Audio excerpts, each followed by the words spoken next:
Karibu tena kwenye sehemu ya 4 ya simulizi letu la kusisimua. Tukio linaendelea kuchanua, siri nzito zinafichuka, na hatari inazidi kuongezeka. Usikose hata sekunde moja. Tuanze sasa sehemu ya 4.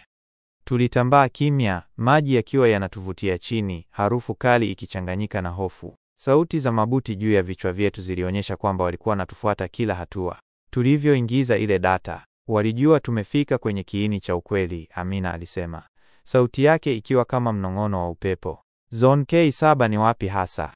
Niliuliza huku nikijaribu kupumua bila kumeza hewa chafu. Ni kituo cha zamani cha mawasiliano ya kijeshi, sasa ni maskani ya kikundi chetu cha siri. Wapo wachache wanaoamini kuwa bado tunaweza kuokoa nchi hii. Tulitoka upande wa pili wa bomba kwenye bonde la jiji. Usiku ulikuwa umetanda, taa za barabarani zikimulika kwa mbali. Tulijichomeka kwenye kivuli, tukikwepa magari ya doria.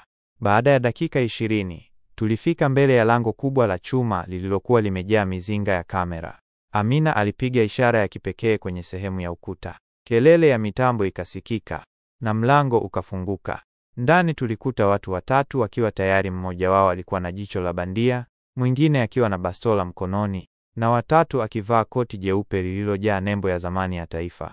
Karibu Saidi, mmoja wao alisema kabla sijasema jina langu. Tumeona kila kitu kupitia kifaa. Hii sasa ni vita ya akili na uvumilivu. Mimi na Amina tukakaa chini mbele ya ramani kubwa iliyowekwa ukutani. Kulikuwa na alama nyekundu kwenye maeneo maalum. Kuna vituo 4 vya data, Amina alisema. Tukiweza kuharibu mfumo wa 3, watajichanganya. Na hiyo ndiyo nafasi yetu ya kuwatoa kwenye giza walilojificha. Na baba yangu, je, yuko hai? Niliuliza kwa sauti ya kukata tamaa.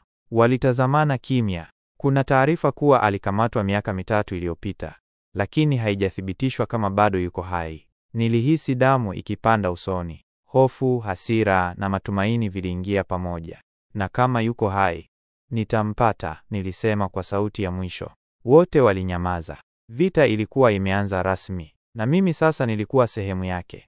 Usiku huo hatukulala. Mpango ulianza kuchorwa kwa kina. Amina alitoa vifaa vya mawasiliano, vifaa vya kijasusi, glovu zenye sensa na miwani ya kuona gizani. Kila hatua ilikuwa na makosa 0.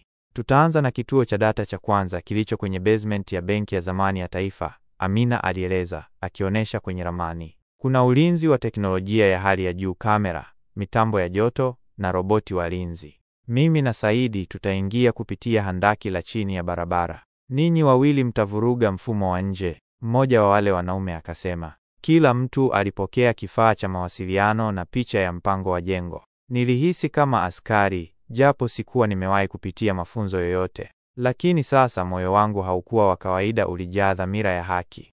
Ilipofika saa 2 kamili usiku, tulianza safari yetu. Giza lilitufunika kama blanketi la kificho. Njiani tuliingia kwenye handaki lililokuwa limefungwa kwa miongo mingi. Nilijikuta nikikumbuka maisha yangu ya nyuma, sauti ya baba yangu, maneno yake ya mwisho kabla hajapotea. Utaelewa siku moja mwanangu. Handaki lilitufikisha kwenye ukuta wa nyuma wa benki. Amina alitoa kifaa chake, akagonga sehemu ya sakafu kwa mpigo maalum. Sehemu ya ardhi ikasogea pembeni, ikafichua ngazi ya siri ya kuingia. Tuliingia ndani polepole. Nilihisi mapigo ya moyo wangu yakipiga kama ngoma ya vita. Chumba cha data kilikuwa mita chache mbele yetu. Lakini tulipoanza kuelekea, ghafla taa zikawaka, milio ya tahadhari ikasikika. Mmenaswa, sauti ya kielektroniki ikasema. Roboti walinzi waliamka, macho yao mekundu yakimulika. Amina alinisukuma kwenye kuta za chuma na kunong'ona, fuata mpango wa pili, njia ya dharura iko nyuma ya kabati la chuma. Nilikimbia huku nikiteleza kwenye sakafu, nikasikia milio ya risasi ya umeme ikipiga nyuma yangu. Niligeuka, Amina alikuwa bado anapambana. Lakini kabla sijaweza kurudi kumsaidia, mlango wa nyuma ukafunguka ghafla. Mkono wenye glovu nyeusi ukanivuta ndani kwa nguvu. Kama unataka kumwokoa Amina na kumaliza hii vita, ni lazima kwanza uokoe mwenyewe. Karibu kwenye hatua ya mwisho, Said. Sauti hiyo ilikuwa ya ajabu. Haikuwa ya adui wala rafiki. Je, nani alikuwa amenivuta? Na kwani alijua jina langu? Na hapo ndipo mwisho wa sehemu ya 4. Tukutane tena sehemu ya 5. Asanteni sana, muwe na siku njema.